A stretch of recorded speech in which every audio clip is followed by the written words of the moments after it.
aliran Islam di Indonesia itu ada pengaruh dari Ismail Farabi, Naqib Al-Atas, juga dari filsafat perennial seperti Said Hussein Nasr, dan kelihatannya Prof. Mulyadi ada di dalam garisnya Nasr ini. Nah, persoalan Islamisasi sains atau sains Islam, sains Islami ini persoalan yang sebenarnya agak kurang jelas begitu ya dalam diskursus kita di Indonesia sekarang ini. Sebenarnya kenapa kita harus melakukan itu ya? Sementara sains sendiri sudah mapan, sudah secara metode kembang, dan bahkan istilah tadi itu tidak memerlukan lagi filsafat juga untuk memperkembangkan sainsnya itu. Nah, jadi pertanyaannya kenapa penting itu ya? Ya itu tadi Islamisasi sains atau istilahnya apalah ya, yang seperti itu. Sains menghidupkan kembali sains Islam dan seterusnya. Baik Mas Budi. Iya. Mudah-mudahan saya bisa menjawabnya ya. Jadi begini, ada kesan yang dan ingin dikesankan gitu bahwa sains itu sudah berdiri netral, ya kan, universal seperti itu ya.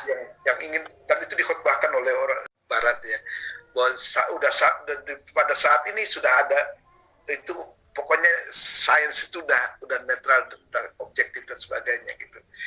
Tapi pertanyaannya apa iya gitu? Apa iya gitu? Nah, saya mengatakan begini, yang netral, yang universal itu bukan sains, tapi fakta, gitu. Ya, jadi fakta bahwa ini apa sih? Saya jatuhkan pulpen di sini, di Jepang, di mana itu fakta, maksudnya. Tapi fakta belum tentu sains. Karena kalau fakta adalah sains, maka harus ada sains sebelum manusia, benar gak? Tapi kan itu nggak mungkin. Belum ada sains kan sebelum manusia ada gitu. Karena itu maka fakta membutuhkan keterangan manusia untuk menjadi sains gitu. Tanpa keterangan maka fakta nggak bakal menjadi sains. Persoalannya adalah manusianya ini, kan manusianya ada yang percaya pada Tuhan, ada yang tidak gitu. Jadi ketika menjelaskan fakta itu, maka disitulah subjektivitas dia. Sebagai orang yang percaya atau tidak percaya, itu masuk ke dalam penjelasan itu.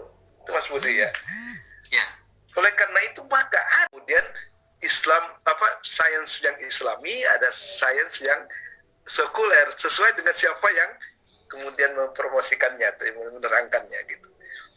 Jadi maksud saya, memang sains tidak bisa berdiri 100% objektif, tapi ada unsur subjektifnya. Justru karena ada unsur subjektifnya, maka kemudian sains bisa disekulerkan. Apakah sekuler itu kemudian netral? Enggak juga, ya kan? Dia juga berpihak, ada ideologi kan sebenarnya. Gitu. Jadi kepercayaan juga. Jadi bahwa orang yang tidak percaya pada Tuhan itu kepercayaan juga gitu. Sama dengan orang yang percaya pada Tuhan itu kepercayaan. Jadi sini sebenarnya kita nggak ada ideologi di situ. Nah, gitu. Oleh karena itu maka menurut saya menulis artikel ini tahun berapa ya dulu dimuat di Republika kalau yang pertama. Jadi saya mengatakan mungkinkah Islamisasi ilmu? Jadi menurut saya mungkin, karena tadi itu alasannya tadi bahwa sains itu tidak bisa berdiri netral. Yang netral itu adalah fakta, tapi fakta akan menjadi sains hanya apabila dijelaskan oleh manusia. Nah, jadi misalnya begini, matahari menurut Newton itu punya jiwa nggak? Nggak. Tapi menurut Ibnu Sina punya jiwa. Dan Ibnu Sina punya alasan. Ada nggak kehidupan di dunia ini tanpa matahari? Nggak ada. Artinya matahari itu memberi kehidupan. Masa yang memberi kehidupan dia sendiri mati, tidak punya jiwa? Itu bagi orang yang percaya pada jiwa gitu. Tapi bagi orang yang tidak percaya seperti Newton, ya itu adalah gravitasi aja, dia tarik gitu ya. Yang mungkin karena sumber energi, tapi energi ini kan kemudian ditafsirkan secara material, padahal kan materi dengan energi berbeda gitu kan. Ada itu ya Mas Budi, Tapi masalahnya kemudian kalau mungkin apa perlu Islamisasi itu? Kan pertanyaan kedua gitu ya, apa perlu gitu? Dan saya mengatakan kalau sains itu tidak memberi efek negatif apapun terhadap kepercayaan agama gitu, sebagai orang beragama ya gitu, maka nggak perlu ada Islamisasi, ya kan? Tapi nyatanya dari sejarah, ya Laplace dari orang percaya menjadi ateis, ya kan? Darwin dari ya Sigmund Freud, kemudian Emil Durkheim, walaupun dia pasti pura-pura kalau dia kembali ke masyarakat apa namanya Yahudinya dia pura-pura, padahal dia menjadi ateis. Apa itu indikasi yang jelas bahwa sains modern bisa membawa kita kepada ateisme karena sekularisasi itu. Karena itu maka saya putuskan Islamisasi itu perlu. Apa Islamisasi itu?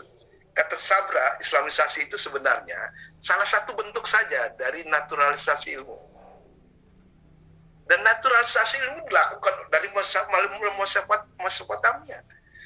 Orang Yunani juga menaturalisasikan ilmunya, ya. Orang Yunani kan mengambil dari Mesir, dari Syria, tapi ketika dibawa ke Yunani, diyunanikan, maka ada Helenisasi gitu. Nah, Islam juga begitu. Ketika dia mengambil dari Cina, dari Persia, dari India, begitu masuk ke dalam Islam, diislamkan. Ya kan? Dan pengislamannya itu jelas, misalnya tidak ada pembicaraan mengenai mitologi Yunani yang banyak dewa itu di dalam, ya kan? Karena orang Islam udah menyaringnya gitu. Ini nggak boleh tembus, kalau tembus nanti dikritik habis nih. Kan? Maka kemudian apa yang dikesankan? Yang dikesankan adalah bahwa Socrates itu syahid karena dia rela minum racun untuk mempertahankan bahwa Tuhan itu satu. Aristoteles juga mengatakan bahwa Tuhan sebagai sebab pertama harus satu. Jadi ditauhidkan, entah benar atau enggak ya. Apa namanya nih? Socrates dan tapi di dalam Islam jadi begitu, Mas Budi. Jadi ketika kemudian ilmu ditransfer ke Barat, diterjemahkan ke dalam bahasa Latin, kemudian mereka menjadi sekuler, ya disekulerkan, diwesternisasikan, dibaratkan. Gitu. Kenapa setelah sampai Barat nggak boleh lagi nih otak-atik gitu? Ini udah final gitu. Nggak ada alasan kalau menurut saya gitu kan. Karena ilmu itu harus bermanfaat untuk yang memilikinya gitu. Jadi sudah ada pengalaman Islamisasi ilmu kok. Ya, jadi yang sekarang itu wajar saja gitu. Yang tidak wajar kemudian menjadi eksklusif gitu, ya kan, seperti itu. Jadi kita harus netral gitu ya, misalnya fakta-fakta empiris gitu, saya ambil kok, saya tidak anti, saya ambil pelajaran dari mereka. Tapi ketika mereka mengatakan oh Tuhan nggak ada, itu kan sebenarnya sudah tidak ilmiah lagi, itu kan sudah lari ke metafisik gitu. Mereka mengatakan udahlah, pokoknya masalah Tuhan itu masalah agama, kita nggak mau ngurusin itu. Tapi ternyata mereka mengkritik Tuhan juga, itu kan. Jadi sebenarnya ini filsafat dan filsafat, Mas Budi. Iya, jadi menurut saya Islamisasi itu masuk ranah filsafat. Itu jadi sebenarnya menurut saya naturalisasi ilmu aja gitu. Jadi saya tidak memandangnya sebagai spesifik gitu. Saya istimewa Islamisasi. Bisa dilakukan Hinduisasi, Kristenisasi, bisa. Iya kan, supaya ilmu itu bermanfaat dan tidak menimbulkan kontroversi gitu kan. Gitu aja sih Mas Budi. Kalau untuk selanjutnya bisa dibaca di buku saya itu. Pengantar epistemologi itu ada antara naturalisasi sekularisasi